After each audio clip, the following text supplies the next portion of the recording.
I've got a 1997 Pontiac Grand Prix, and I'm having issues with it starting when it's warmed up. It starts fine when it's cold, but when it's warmed up, it acts like it's flooded or something. It doesn't always start very well, and then it misses a little bit and sputters around.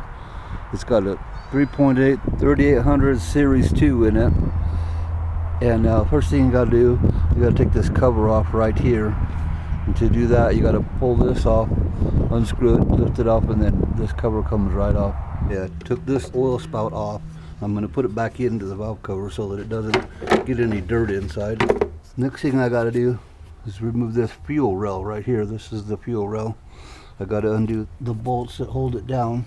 It looks like there's 4 10mm bolts. One is right down here where this socket is attached. Another one is right straight down here. Another one on the back right straight down here, and another one right down here. And then I'll probably just have to move these spark plug wires over to the side to get them out of the way. I took those 4 bolts out, and then I popped this loose right here from it, and then there's one on the back that's holding this bundle of wires. I had to pop loose from the bracket, and now it lifts up fairly easy. They pull right out. You just lift it straight up, but you got to unhook the wires that hold the injector. Each injector has a little plug like this, and this little wire thing right here is the clip that holds the injector on. It's kind of hard for me to show you with just one hand, but that's unplugged from the injector right now because I couldn't show you without unplugging it first. But you just push on the back of it like that. See how the clip pushes out? You just get a hold of it and pull it off. What I do, I push on that with one finger, then I grab a hold of this wire right here with my needle nose pliers, then I just lift it up and then just bring it around, and they come off that way. And this is what the clip looks like once it's off. So I just push on the back of it and then lift it up on one side and swing it around, and it comes all the way off. It's not too hard to do. And there's 6 of those, 1 on each injector.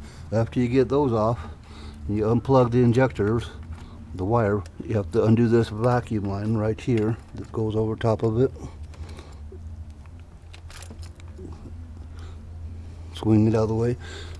You should be able to lift up the whole fuel rail. I can't do it with one hand because I got to lift up the other side too.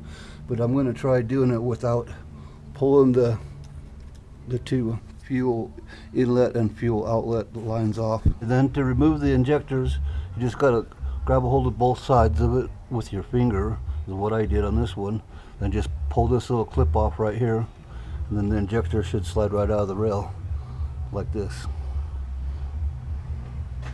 So I have some rebuilt Bosch injectors here that I'm going to replace it with.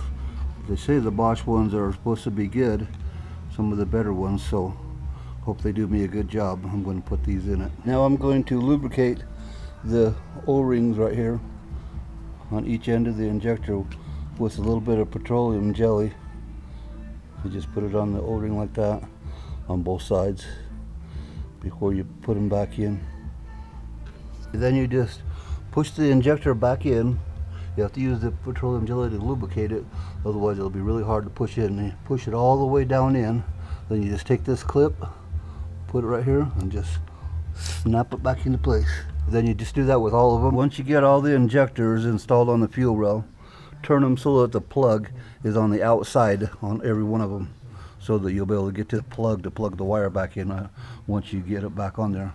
All you got to do is turn it back over, and then carefully make sure each one goes into the spot where they go. And then carefully guide with your hands while you're pushing down on the fuel rail each injector down into place, and then push down on the injector everywhere and make sure that every one of them are seated properly by looking at them nice and close, and the bolts, the fastener bolts, are through the holes on the keepers here.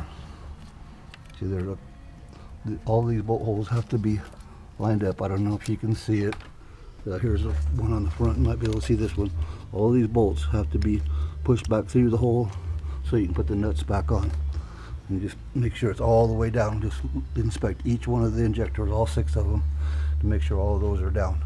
And then you put the nuts back on each one of them, all 4 nuts on those, and then reconnect the vacuum lines. That this one right here came undone on me. I didn't even mean for it to come undone, so you have to check and make sure that nothing come undone for you, because this one opens up the fresh air for the AC, the recirculate fan. Door doesn't open without this vacuum line on. Your HVAC, climate control, will not work properly without that.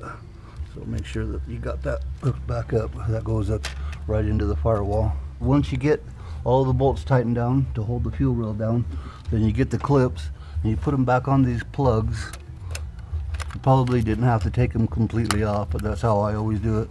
But you put them back on the plug the way they were, and then all you got to do is just snap it back in and pull on it to make sure it's tight on each injector. Make sure they're all nice and plugged in, nice and snug. Once you make sure you got all the vacuum lines and everything connected, turn the key on. Make sure that the inlet and outlet on the fuel is not leaking or anything, and then start it up, and then check for leaks again. I don't see anything leaking anywhere, and it sounds like it's running smooth, so I guess I'm good. Now I just have to put this cover back on right here, and that'll be it. Hope this video helped you out. Hey, thanks for watching, and subscribe to our channel, Joe's Garage, for more videos, and I'll see you in the next